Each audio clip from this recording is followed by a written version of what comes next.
现在要来看到，其实也在为10月底的习川会做铺陈的，就是中国大陆打的科技战，来增加自身的筹码。最新消息，我们来看到中国大陆这一次很掀桌了，全面禁买辉达的特供晶片，多少颗呢？200万颗的库存，恐怕都要这个变成库存完全放在那边，没有人买了。接下来损失的金额恐怕达到了1000亿人民币，都会化成泡影吗？另外，今天也会来关心到的是中芯国际它自己自产的 DUV 要来冲刺7奈米，能够挑战艾斯摩尔的霸权地位吗？今天3个火线话题，我们会来带观众朋友看到，是中国大陆确实现在已经全面要来禁购。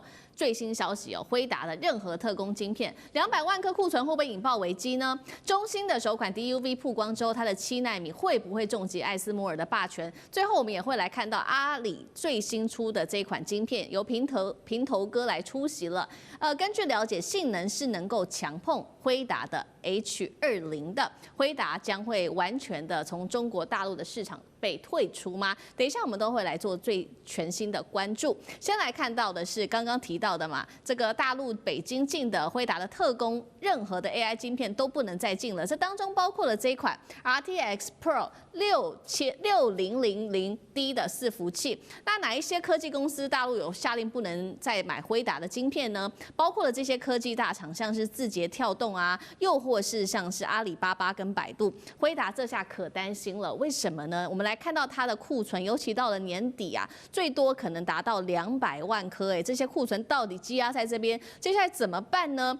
而且每颗的金额高达了5万人民币，如果有200万颗，那不就有这个1000亿人民币都变成了泡影了吗？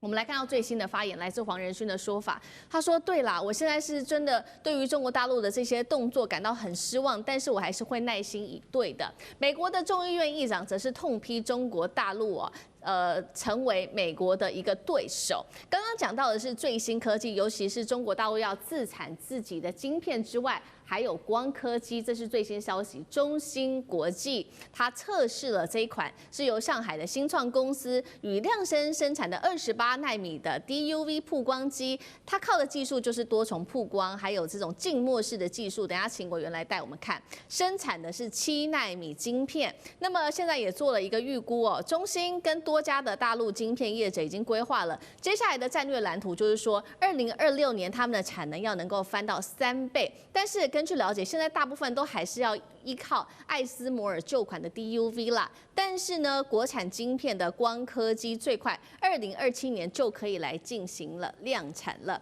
这一款光刻机靠的是多重的曝光加静默式，硬生生的可以拉到7奈米，真的有这么厉害吗？能够再挑战5奈米，甚至挑战艾斯摩尔的地位吗？委员怎么看？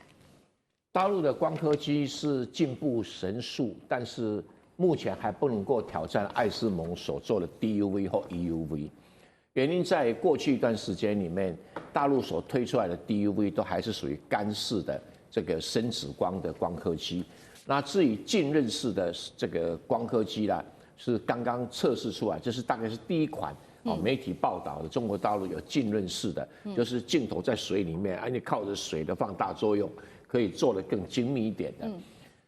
但是这样的一来的话，它还是有些机构给它的机构的能量还没有办法做到一次曝光，所以必须多重曝光。那多重曝光，可以把28奈米变成14奈米，再把14奈米变成7奈米，目标是7奈米。那这样一个多重曝光呢，就会造成什么？它的良率下降，良率下降，它成本就会上升。对，那这个困难一直需要克服。所以他们透过新凯来去发展一种 patterning 的技术，就是说我重复曝光，我还是可以把它定位得很准但是做出来以后，这个试产出来了，现在正是由中芯国际在做什么？在做测试当中，所以它还是属于原型机。那原型机如果测试到一定程度，大家觉得可以商用的话，那中国的第一台浸润式 DUV 的光刻机就会正式的上场。那目前还没有，还在测试阶段。但如果它上场的话，它成本价，据了解只有艾斯摩的60%。那这样一来的话，白菜价的光刻机就出来了所以这个当然，这个消息一出来的话，中芯国际的股价就莫名其妙，砰就涨了8%，一天天涨了8%哦。那就看未来的发展。那我知道中国有很多单位都很努力在发展光刻机，他们觉得不应该被美国掐住脖子。那这个浸润式的是谁发明的？是台湾台积电的以前的副总叫做林本坚发明，林本坚老师发明的哦。那这个不过这个是过去式，艾斯摩做的浸润式光刻机已经很进步很远了啦哈。那如果中国能够踩上这，它将是全世界第二款啊。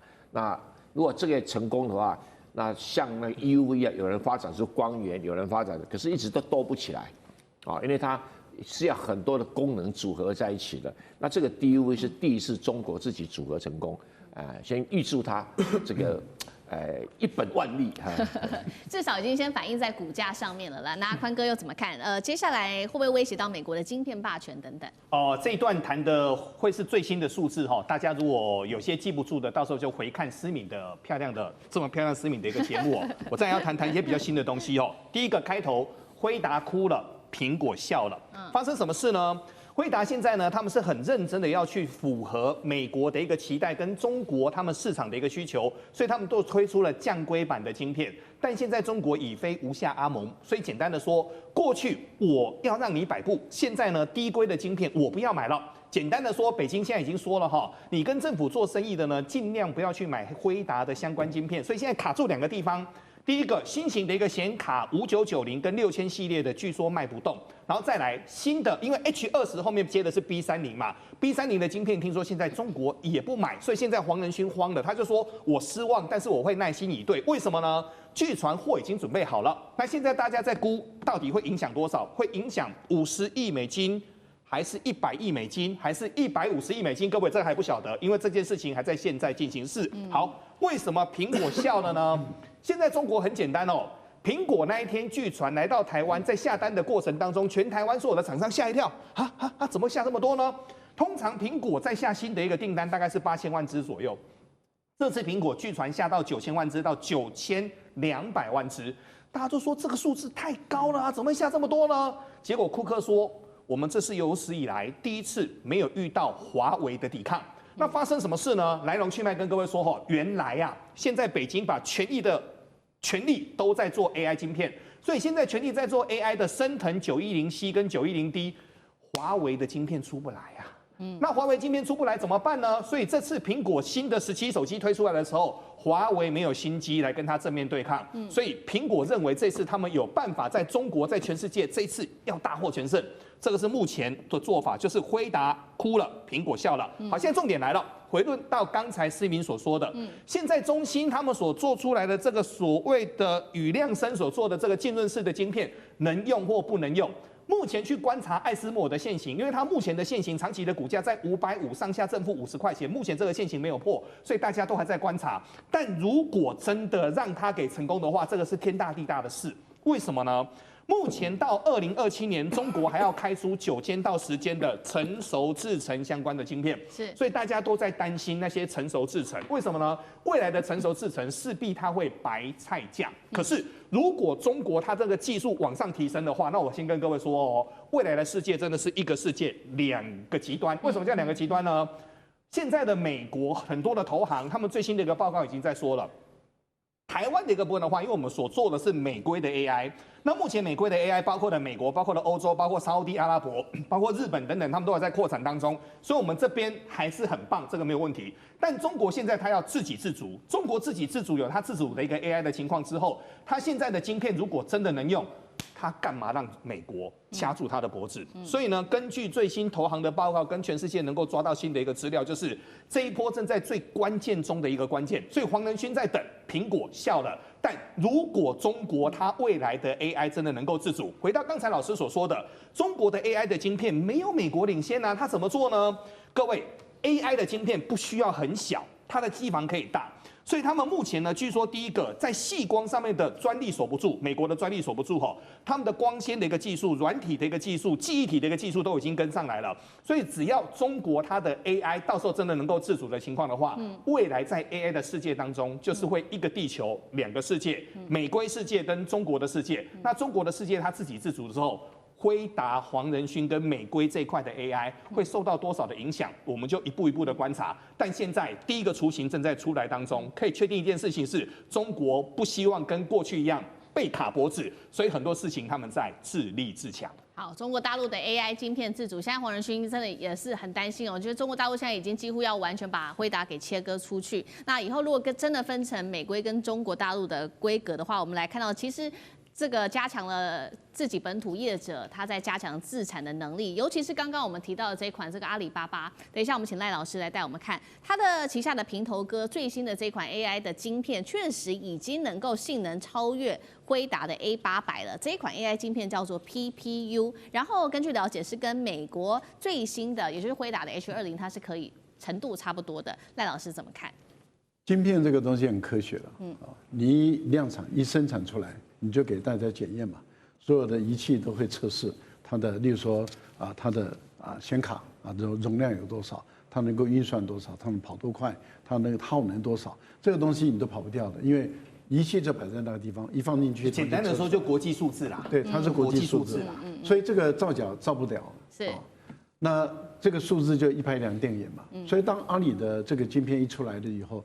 对于这个 H20来讲，对辉达来讲，那当然不是一件好消息嘛，也就是已经做出来了。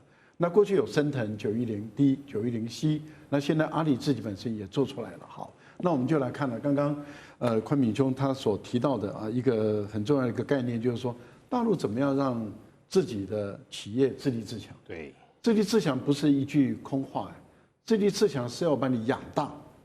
那我怎么把你养大？对大陆来讲，它的最大的优势就是市场规模够大，14亿人口，用户有多少？31个省市等。那这么大的一个规模，也就是说，一个中国大陆，你美国才3亿人口，你再加整个欧洲，也不过就是4亿多人口，7亿多，你再把日本、再把加拿大都加起来，你也不过是8、9亿，对，还是比这14亿少啊。对。可是通讯系统这种东西，手机或是移动或是电脑。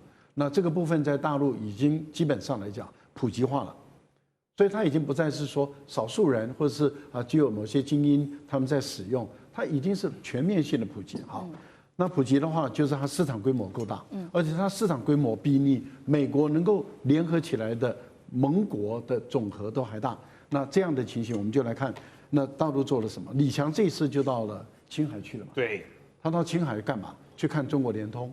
看中国联通什么呢？三江源的数据中心，那看那个数据中心干嘛？他就告诉你说，我数据中心所有的晶片全部是国产的，里面就是有阿里的这个平头哥的这个晶片在里面的，那就代表什么意思？代表就是说我中国的联通网络通讯，所有的他们所需要的这些数据的晶片，中国已经可以自给自足。好，那当然。他们告诉你，厂商告诉你说我的品质好，我已经可以自立自主。数据中心说我大量购买，然后接着就开始下令了嘛。对，下令什么？你字节跳动也好，阿里也好，百度也好，你就都不要再买英伟达的了。那也就是英伟达有3大特点：不环保、不安全、不安全，对不对？不先进嘛。这3大特点都是不的话，那就是之前我是劝说你不要买，它不安全，你还是执意不听。那我现在已经明白告诉你，就是不可以买。那在这个情形下，大厂不买，那就是小厂买。这个郑元兄上次有跟我们解释嘛？对于英伟达来讲的话，你一个小厂买个几十颗，买个300颗，那我要给你做服务，我要怎么超死啊？对，大家看的是大厂，可是现在已经明白告诉你，大厂就是不准买。那你大厂敢不敢买？坦白说。马云之前不是意气风发吗？嚣张的不得了还在退出经营层，还在川普的第1任的时候，你怎么讲的那么温和？退出经营层，还在川普没有说到会罚1500亿啊？还在川普第1任的时候跑去那个白宫说我可以带动你多少就业机会。那时候中国贸易战正在开打，他可以干这种有点是这种。像我们的郭先生一样的这种事的话，那你想，那就退出经营股嘛。那现在悄悄的又回来了慢慢的又回来了，那就代表什么？